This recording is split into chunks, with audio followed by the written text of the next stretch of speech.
Shri Ram coaching classes के YouTube channel पर आपको पुनः हार्दिक स्वागत है, अभिनंदन। आज हम देखेंगे कक्षा 10 की प्रश्नावली 12 वृत्तों से संबंधित क्षेत्रफल। इसमें क्या क्या फॉर्मूले बनते हैं और इनको किस प्रकार से याद करना है, हम उन पर चर्चा करेंगे। तो हम देखते हैं पहला वृत्त क्या होता है। वृत्त अपने चूड़ी, कड़ा, ये सब वृत्त है, ठीक है। और अपनी जो गेंद होती है उसको गोला कहते हैं, ठीक है। ध्यान रखें आप, गेंद को गोला कहते हैं, न कि वृत्त कहते हैं। और वृत्त किसको कहते हैं? अपनी चूड़ी और कड़ा, इस प्रकार से जो भी है उन सबको क्या कहते हैं? वृत्त कहते हैं। तो वृत्त क्या है? वृत्त, ठीक है। तो वृत्त क्या होता है? वृत्त ये होता है आपका, तो वृत्त के बीच में जो जहाँ पे वृत्त का सेंटर पॉइंट, इसको क्या कहते हैं? केंद्र बिंदु कहते हैं। केंद्र बिंदु से परिधि तक खींची गई दूरी को क्या कहते हैं? वृत्त की त्रिज्या कहते हैं। क्या कहते हैं? वृत्त की त्रिज्या। और परिधि से परिधि तक खींची गई दूरी को वृत्त का व्यास कहते हैं, ठीक है। तो व्यास, पहला फॉर्मूला वृत्त का व्यास, ठीक है। तो व्यास कहीं फॉर्मूले में काम नहीं आता है, त्रिज्या काम आती है। तो त्रिज्या क्या होती है? त्रिज्या को आर से लिखते हैं रेडियस। रेडियस क्या होती है? व्यास। डायमीटर की क्या होती है? व्यास की आदि क्या होती है? त्रिज्या। तो जब भी व्यास दिया हो तो व्यास में अगर 2 का भाग दे दे तो क्या आ जाती है? त्रिज्या आ जाती है। ध्यान रखें। अब यहाँ पे फॉर्मूला बनता है वृत्त का क्षेत्रफल, ठीक है। वृत्त का क्षेत्रफल किसको कहते हैं? वृत्त के क्षेत्रफल को याद रखना, पाई आर स्क्वायर को वृत्त का क्षेत्रफल कहते हैं। पाई क्या है? पाई एक अपरिमेय संख्या है, ठीक है। पाई को 22/7 या 3.14, जिस क्वेश्चन में जो दे रखा हो वो वैल्यू रखनी है, ठीक है। तो वृत्त का क्षेत्रफल का पाई आर स्क्वायर। क्षेत्रफल से मतलब है, जैसे कि आप खेत पे गए होंगे तो खेत पे जिस एरिया में गेहूँ उगे होते हैं उसको वृत्त का क्षेत्रफल कहते हैं, ठीक है। और वृत्त खेत के चारों तरफ अगर कांटेदार, ठीक है, खेत के चारों तरफ कांटेदार कुछ भी लगाया होता है चारों तरफ, जैसे बाउंड्री की होती है, तो उसको क्या कहते हैं? वृत्त की परिधि, ठीक है। खेत अगर गोलाकार है तो वृत्त हो गया। खेत अगर लंबाई चौड़ाई अलग अलग है तो वो तो आयत हो गया। और सब लंबाई चौड़ाई इक्वल है तो वो वृत्त हो गया, ठीक है। तो परिधि किसको बोलते हैं? खेत के चारों तरफ बाड़ लगवाना या कांटेदार जाली लगवाना, ताकि अंदर गाय भैंस प्रवेश नहीं कर सके, पशु, ताकि उसको कहते हैं। और क्षेत्रफल, जिस एरिया में गेहूँ उगे होते हैं उसको वृत्त का क्षेत्रफल कहते हैं, ठीक है।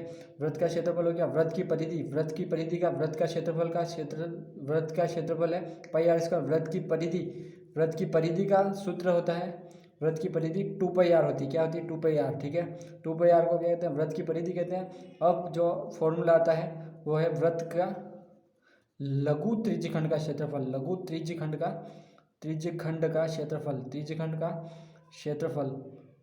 का क्षेत्रफल, ठीक है। लघु त्रिज्यखंड का क्षेत्रफल क्या होता है? ठीक है। तो क्षेत्रफल से तो अपने को याद रखना पाई आर स्क्वायर, ठीक है। क्षेत्रफल अगर इसमें θ/360 से मल्टीप्लाई कर दिया तो क्या आ जाता है? वृत्त के लघु त्रिज्यखंड का क्षेत्रफल। त्रिज्यखंड क्या होता है? देखिए आप, त्रिज्यखंड, ठीक है, किसी एंगल पर, वृत्त के केंद्र से किसी एंगल पर जो ये, ठीक है, तो ये बनता है, उसको क्या कहते हैं? त्रिज्यखंड कहते हैं। और त्रिज्यखंड यहाँ पे कोई थीटा पे झुकी हुई होती है, ठीक है। त्रिज्याएं थीटा पर झुकी हुई होती है, तो वृत्त के त्रिज्यखंड का क्षेत्रफल है, ठीक है। वृत्त के त्रिज्यखंड का क्षेत्रफल क्या होता है?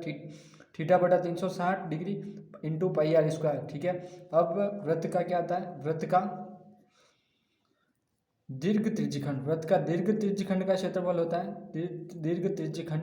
वृत्त का दीर्घ त्रिज्यखंड का क्षेत्रफल, ठीक है। लघु आपको पता लग गया होगा। दीर्घ त्रिज्यखंड क्या होता है? दीर्घ त्रिज्यखंड होता है ये जो ऊपर बन रहा है, ठीक है। ये ऊपर बनता है और ऊपर ही यहाँ पे क्या होगा? एंगल ऊपर वाले देखेंगे तो एंगल क्या हो जाएगा यहाँ पे? तो क्षेत्रफल क्या हो जाएगा? 360 माइनस थीटा। जो केंद्र पर कितना 360 का कोण बनता है, और जो एंगल बन रहा है ये वाला जो एंगल बन रहा है, इसको अगर माइनस कर दें 360 में से और 360 का भाग देते हैं और पाई आर स्क्वायर से इंटू कर दे तो क्या आ जाता है? वृत्त के दीर्घ त्रिज्यखंड का क्षेत्रफल। आपको याद आ जाएगा, वृत्त के दीर्घ त्रिज्यखंड का क्षेत्रफल होता है 360 माइनस θ/360 पाई आर स्क्वायर। ध्यान रखें, ठीक है। अब होता है वृत्त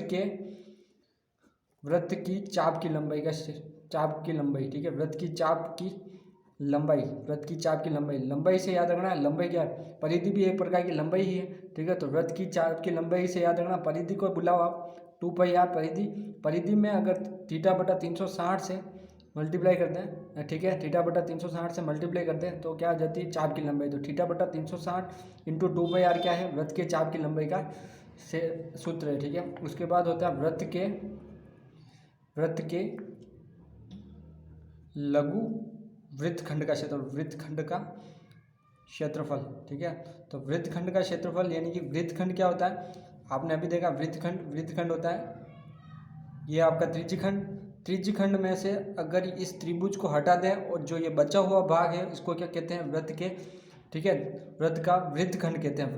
वृत्त से ही कांटेक्ट में है तो वृत्त का वृत्तखंड। यहाँ पे फॉर्मूला क्या हो जाएगा, लघु त्रिज्यखंड का क्षेत्रफल, लघु त्रिज्यखंड के क्षेत्रफल में से लघु त्रिज्यखंड के क्षेत्रफल में से त्रिभुज के क्षेत्रफल को माइनस कर दें, त्रिभुज के क्षेत्रफल को माइनस कर दें तो क्या हो जाता है, क्षेत्रफल को माइनस कर दें तो लघु वृत्तखंड का क्षेत्रफल आ जाता है। अब आपके आता है दीर्घ वृत्तखंड का क्षेत्रफल। ठीक है, दीर्घ वृत्तखंड का क्षेत्रफल, दीर्घ वृत्तखंड का मैं डायरेक्टली लिख रहा हूँ यहाँ पे, दीर्घ वृत्तखंड का क्षेत्रफल, किसके, वृत्त के दीर्घ वृत्तखंड का क्षेत्रफल, वृत्तखंड का क्षेत्रफल। तो यहाँ पे क्या होता है, वृत्तखंड का क्षेत्रफल यानी कि आपको क्या करना है, ये आपका, ठीक है, ये दीर्घ वृत्तखंड का कौन सा बन रहा है, जो लघु वृत्तखंड को छोड़ के जो सारा एरिया है उसको क्या कहते हैं, दीर्घ वृत्तखंड का क्षेत्रफल कहते हैं। ठीक है, दीर्घ वृत्तखंड का क्षेत्रफल, जो लघु वृत्तखंड को छोड़ के सारा एरिया है इसको दीर्घ वृत्तखंड का क्षेत्रफल कहते हैं। तो दीर्घ वृत्तखंड का क्षेत्रफल कैसे आएगा, आपको क्या करना है, वृत्त के क्षेत्रफल में से लघु वृत्तखंड का क्षेत्रफल माइनस कर दें तो क्या आ जाता है, दीर्घ वृत्तखंड का क्षेत्रफल आ जाता है। ध्यान रखें, तो ये थे मोस्ट इंपॉर्टेंट फॉर्मूले। ठीक है, वृत्त के क्षेत्रफल में से लघु वृत्तखंड का क्षेत्रफल माइनस कर देते हैं तो दीर्घ वृत्तखंड का क्षेत्रफल आ जाता है वृत्त का। ठीक है, तो ये थे मोस्ट इंपॉर्टेंट फॉर्मूले कक्षा 10 के प्रश्न नंबर 12 के। तो इनको याद करें, फिर अपन क्वेश्चनों पे चर्चा करेंगे। जय हिंद साथियों, हमारा वीडियो कैसा लगा आप लाइक, कमेंट और शेयर, सब्सक्राइब करें ताकि अधिक से अधिक कक्षा 10 के विद्यार्थियों को फायदा मिल सके। जय हिंद साथियों।